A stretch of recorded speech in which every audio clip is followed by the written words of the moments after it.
स्वागत अभिनंदन। भारतीय संविधान एवं राज्य व्यवस्था के बारे में पढ़ रहे हैं। आज हम पढ़ेंगे भारतीय जब संविधान पढ़ते हैं सबसे पहले एक एक्ट का नाम आता है। उस एक्ट का नाम है रेगुलेटिंग एक्ट। आपके दिमाग में एक प्रश्न आ रहा होगा कि रेगुलेटिंग एक्ट का भारतीय संविधान में क्या महत्व है, या इस एक्ट में किन किन बातों का प्रावधान किया गया था। तो इसी साथ में हम चर्चा कर रहे हैं रेगुलेटिंग एक्ट 1773 की। रेगुलेटिंग एक्ट 1773 में आया था। इस एक्ट को लाने का काम ब्रिटिश प्रधानमंत्री लॉर्ड नॉर्थ ने किया था। लॉर्ड नॉर्थ ने एक कमेटी बनाई। उस कमेटी का नाम था गुप्त कमेटी या गोपनीय कमेटी। इस कमेटी की सिफारिश पर लॉर्ड नॉर्थ ने क्या बनाया, रेगुलेटिंग एक्ट 1773।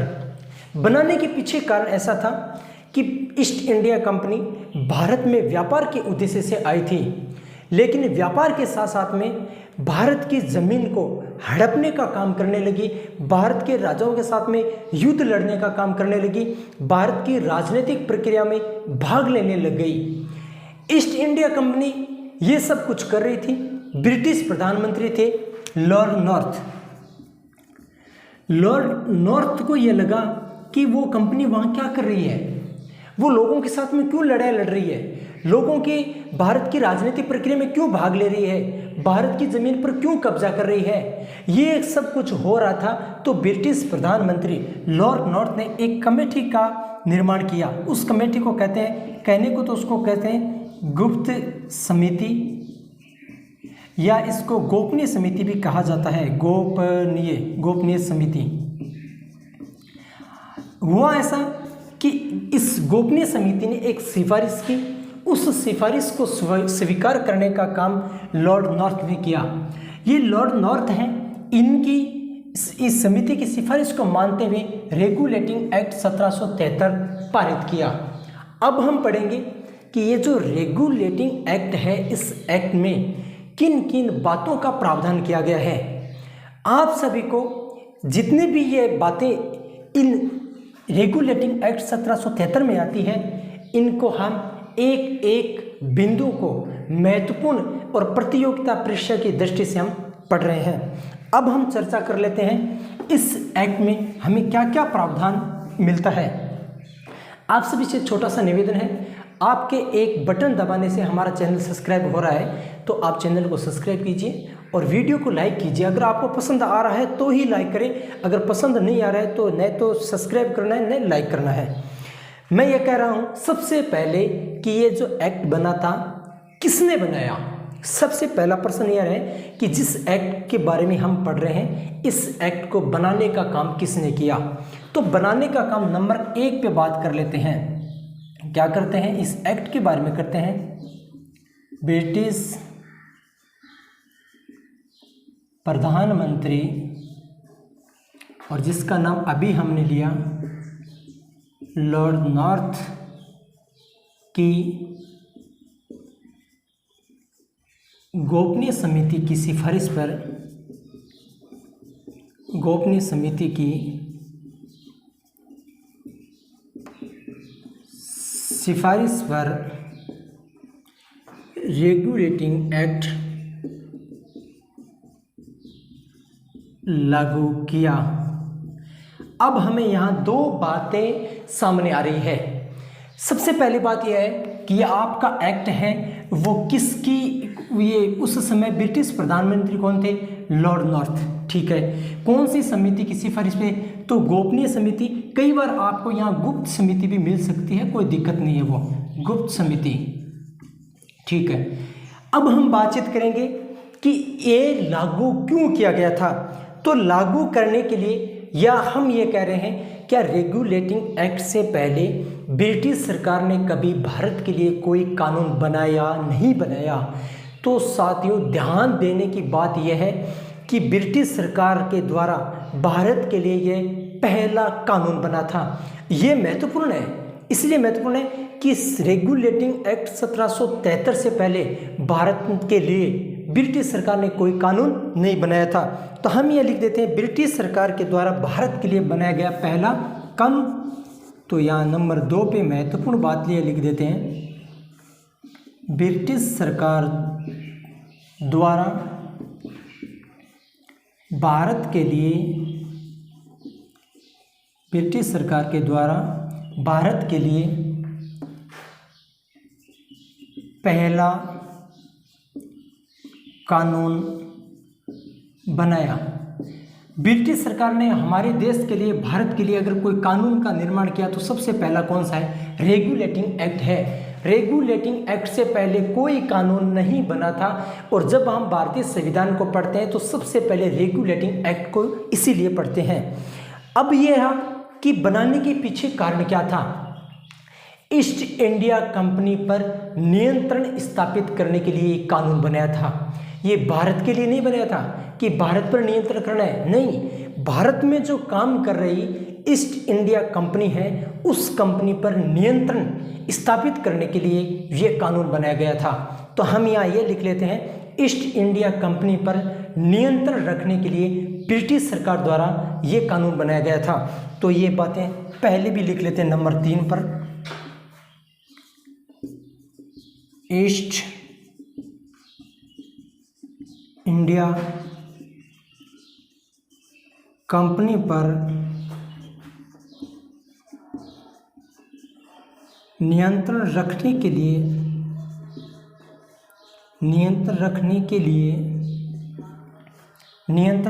लिए इस कानून का निर्माण किया गया। इसका मतलब यह हुआ कि इस कानून को बनाने के पीछे जो कारण था वो ये था कि भारत में काम करने वाली ईस्ट इंडिया कंपनी पे नकेल कसनी है, उस पर नियंत्रण रखना है, इसीलिए कानून बनाया गया था। अब ये रहा कि आपने कानून बना दिया, आपने नियंत्रण रखने का काम कर दिया, लेकिन इसके तहत ईस्ट इंडिया कंपनी को क्या मिला? जब आपने ये एक्ट बना दिया तो ईस्ट इंडिया कंपनी को व्यापार करने के लिए 20 वर्ष का समय मिला था। 1773 में ये रेगुलेटिंग एक्ट बन गया तो ये ब्रिटिश सरकार ने ये कहा ईस्ट इंडिया कंपनी के पास में 20 वर्ष का अब लाइसेंस है कि वो भारत में व्यापार कर सकती है। 20 वर्ष के बाद में एक बार पुनः ईस्ट इंडिया कंपनी को भारत से और इससे ब्रिटिश सरकार से अनुमति लेनी पड़ेगी।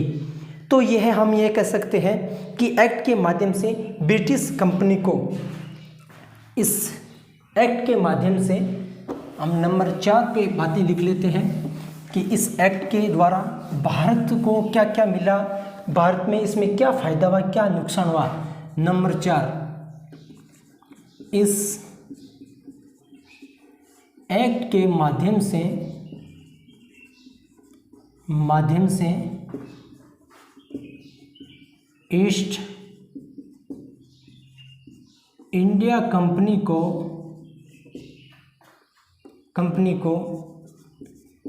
20 वर्षों तक भारत में व्यापार करने की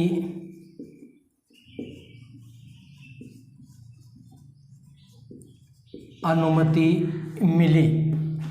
इसका मतलब यह हुआ कि कंपनी को ये कहा गया कि आप 20 वर्ष तक भारत में व्यापार करें, 20 वर्ष के बाद में आपको पुनः लाइसेंस लेना पड़ेगा, ब्रिटिश सरकार से अनुमति लेनी पड़ेगी। इसके अलावा अब ईस्ट इंडिया कंपनी पे क्या क्या काम किया गया ब्रिटिश सरकार के द्वारा? हुआ ऐसा कि 1773 के रेगुलेटिंग एक्ट के माध्यम से ये कहा गया कि बंगाल में एक गवर्नर जनरल बैठेगा। इसके साथ में बम्बई व मद्रास में गवर्नर पद की स्थापना की गई। आपने कभी गवर्नर जनरल व गवर्नर का नाम सुना होगा। इन दोनों का प्रावधान सबसे पहले 1773 के रेगुलेटिंग एक्ट पर किया गया। ये कहा गया बंगाल में गवर्नर जनरल बैठेगा और बम्बई व मद्रास में गवर्नर बैठेगा, और बॉम्बे व मद्रास में जो गवर्नर बैठेगा वो किसके अधीन काम करेगा? बंगाल के गवर्नर जनरल को। मेरी बात को मैं एक बार पुनः दोहराता हूँ। मैं ये कह रहा हूँ कि एक है बंगाल। बंगाल में एक पद की स्थापना की जिसको कहा गया गवर्नर जनरल, ठीक है। एक है स्थान जिसका नाम है बॉम्बे व मद्रास, ये दोनों हैं। इन दोनों में ये कहा गया यहाँ गवर्नर बैठेगा।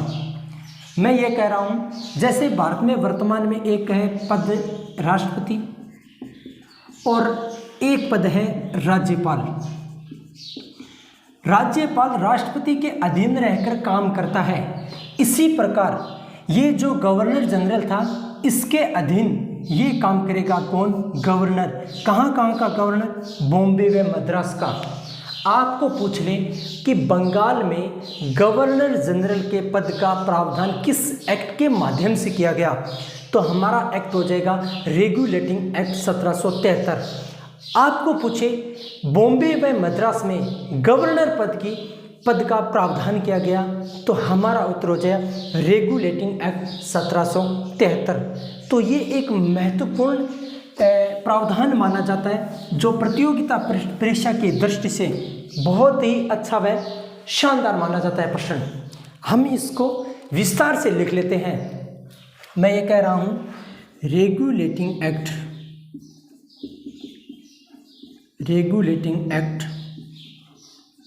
1773 के द्वारा बंगाल में रेगुलेटिंग एक्ट 1773 के द्वारा बंगाल में गवर्नर जनरल पद का प्रावधान किया गया। आपको पूछे कि बंगाल में गवर्नर जनरल के पद का प्रावधान कब किया गया, तो 1773 के रेगुलेटिंग एक्ट के माध्यम से किया गया। तथा बॉम्बे व मद्रास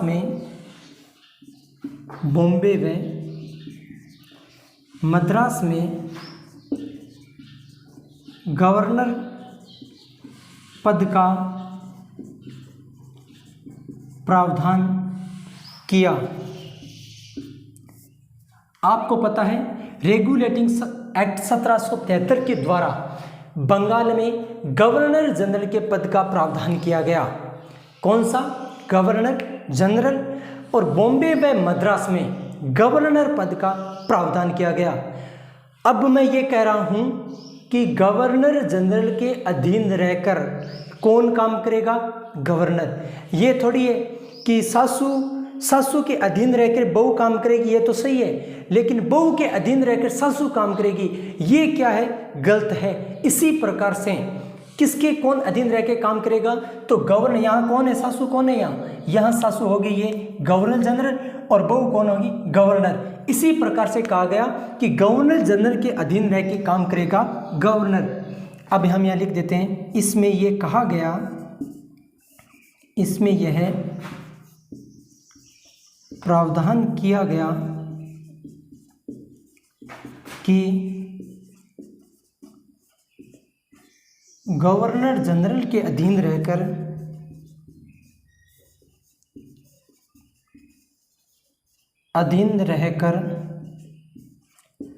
गवर्नर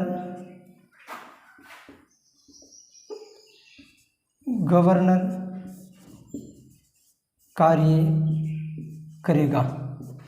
मेरा कहने का मतलब यह है, हमने यहाँ दो प्रावधान को पढ़ा है, आपको अच्छे से समझ रहा है तो अच्छी बात है। किसी भी प्रकार से कोई भी प्रश्न आपके दिमाग में नहीं बैठ रहा हो, कोई भी प्रश्न आपके दिमाग में नहीं आ रहा हो, आप कमेंट बॉक्स में कमेंट करें। मैं पूरी कोशिश करूंगा कि आपके प्रश्न का मैं सही व सटीक जवाब दूं। मैं ये कह रहा हूँ, इस एक्ट के माध्यम से ईस्ट इंडिया कंपनी को 20 वर्ष तक व्यापार करने की अनुमति मिली। ये कौन दे रहा है? ब्रिटिश सरकार ने कहा कि आप भारत में 20 वर्ष तक व्यापार करें, आपको कोई दिक्कत नहीं है, लेकिन 20 वर्ष के बाद में आपको ब्रिटिश सरकार से एक बार अनुमति लेनी पड़ेगी। इसके अलावा नंबर 5 में कहा कि इस एक्ट के द्वारा बंगाल में एक पद का प्रावधान कर दिया, उसको कहते हैं गवर्नर जनरल। गवर्नर जनरल पद का प्रावधान कर दिया। बॉम्बे व मद्रास में गवर्नर पद के पद का प्रावधान कर दिया और ये कहा गया कि गवर्नर जनरल के अधीन रहकर गवर्नर कार्य करेगा। इसके अलावा इसमें इस एक्ट में एक दो और प्रावधान, महत्वपूर्ण प्रावधान है, वो भी किए गए, इसके बारे में भी चर्चा कर लेते हैं। इससे हुआ ऐसा कि इस एक्ट में एक प्रावधान किया गया कि अब आपको एक छोटा सा प्रश्न और है कि बंगाल में गवर्नर जनरल पद का प्रावधान किया गया, बंगाल में गवर्नर जनरल पद का प्रावधान किया गया, लेकिन बंगाल में सबसे पहले गवर्नर जनरल बनाया किसको गया था? आपने नाम सुना होगा वारेन हेस्टिंग्स। वारेन हेस्टिंग्स को गवर्नर जनरल बनाया गया था बंगाल का।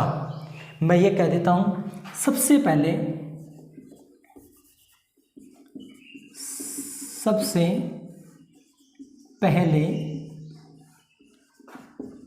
वारेन हेस्टिंग्स को बंगाल का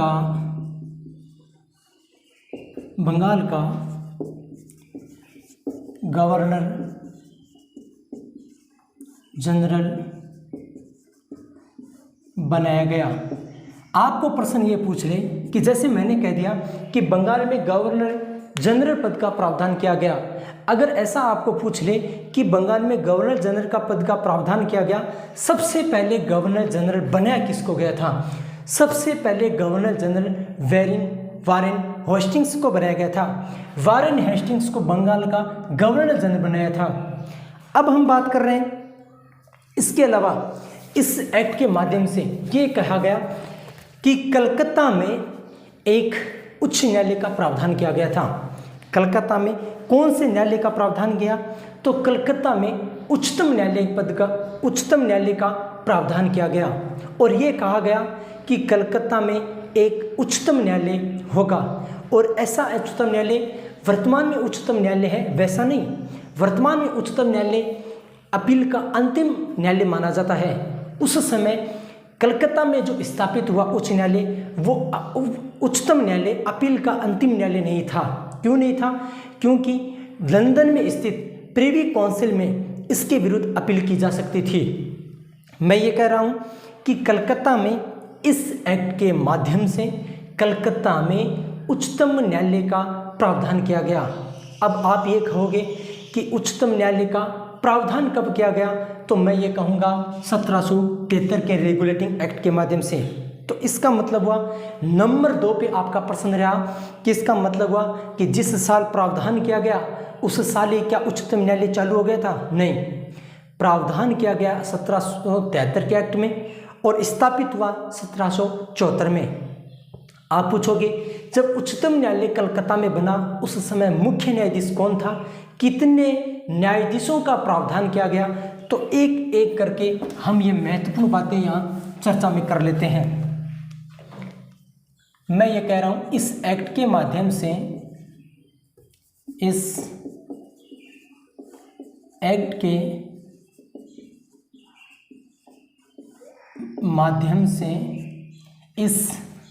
के माध्यम से शायद आपको सही नहीं दिख रहा होगा,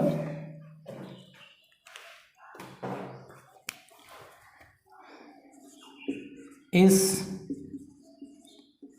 एक्ट के माध्यम से कलकत्ता में उच्चतम न्यायालय का प्रावधान किया गया। प्रावधान कहाँ किया गया? उच्चतम न्यायालय कलकत्ता में उच्चतम न्यायालय का प्रावधान किया गया। लेकिन उच्चतम न्यायालय की स्थापना 1774 में की गई। यहाँ थोड़ा समझने की बात है, यहाँ 2 प्रश्न पूछे गए हैं, दोनों प्रश्नों के बारे में चर्चा कर लेते हैं। पहला प्रश्न, इस एक्ट के माध्यम से कलकत्ता में उच्चतम न्यायालय की स्थापना की गई। एक बार प्रश्न ऐसा पूछा गया, 1773 के एक्ट के माध्यम से उच्चतम न्यायालय का प्रावधान किया गया, तो वो किया गया कलकत्ता में, और कलकत्ता में किया गया। दूसरा प्रश्न पूछा, 1773 के एक्ट के माध्यम से कलकत्ता में उच्चतम न्यायालय का प्रावधान किया गया, जिसकी स्थापना हुई, और वहाँ ऑप्शन में 1773 भी था, 1774 भी था, तो हमें यहाँ ध्यान रखना है 1773 के एक्ट के माध्यम से तो इसकी प्रावधान किया गया, लेकिन स्थापना 1774 में की गई। अब हम पढ़ेंगे कि इस न्यायालय में कितने न्यायाधीश का प्रावधान किया गया, तो हम यह कहेंगे इस न्यायालय में